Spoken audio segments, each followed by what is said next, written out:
comment on va travailler cette force? On va la travailler de trois manières différentes. On va chercher à améliorer notre force maximale, c'est-à-dire la tension maximale qu'on peut mettre dans le muscle pour obtenir un résultat de puissance en watts le plus élevé possible. On cherchera aussi à associer cette force à la vélocité pour ne pas perdre cette vélocité. Et comme je le disais tout à l'heure, pour respecter les deux composantes de l'équation. Et puis on cherchera à améliorer également son endurance de force, donc la possibilité que l'on a de reproduire un effort relativement important sur une durée déterminée. Une force maximale qui oblige à travailler avec des récupérations passives, celle-ci. Pour des efforts d'une durée de 10 à 15 secondes maximum, voire moins si vous débutez, on va avoir ensuite des temps de récupération qui vont être de l'ordre de 2 à 3 minutes sans activité.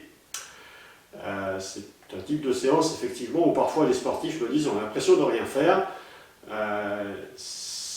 Probablement que ce n'est pas bien fait, déjà d'une part, et puis deuxièmement, c'est un petit peu normal qu'on ait cette sensation puisque vous avez bien compris, quelques secondes d'effort et plusieurs minutes de récupération, effectivement, on a l'impression de rien faire.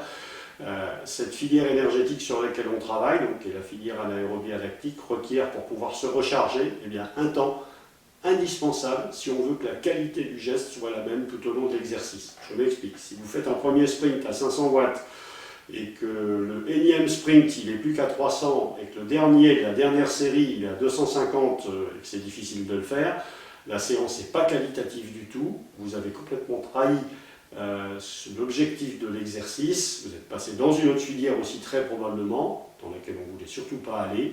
Donc les résultats, je le répète, et l'objectif surtout, c'est d'améliorer la qualité de la fibre. Deuxième type de travail, force-vélocité, où on associe la force et la vélocité. Bon, là, vous l'avez compris, il n'y a pas de repos passif, puisque après un travail de force, un temps de travail de force, on va passer en vélocité. Ce travail de force, il se fera forcément sur des cadences relativement faibles, de l'ordre de 55 à 60 tours. Ne descendez pas trop bas non plus, ça ne sert à rien de pédaler à 45-50 tours. Et puis il y a d'autres risques, notamment de pathologie au niveau du genou sous-jacent. On a un très bon résultat sur une cadence 10 tours de plus, on va dire.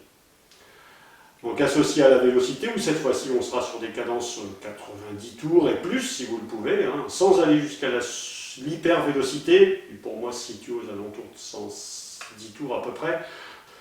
Et puis dernière notion, endurance de force. Donc endurance de force, cette fois-ci on sera sur des durées plus longues, des efforts de 3 minutes, avec des récupérations actives, celles-ci faites en vélocité.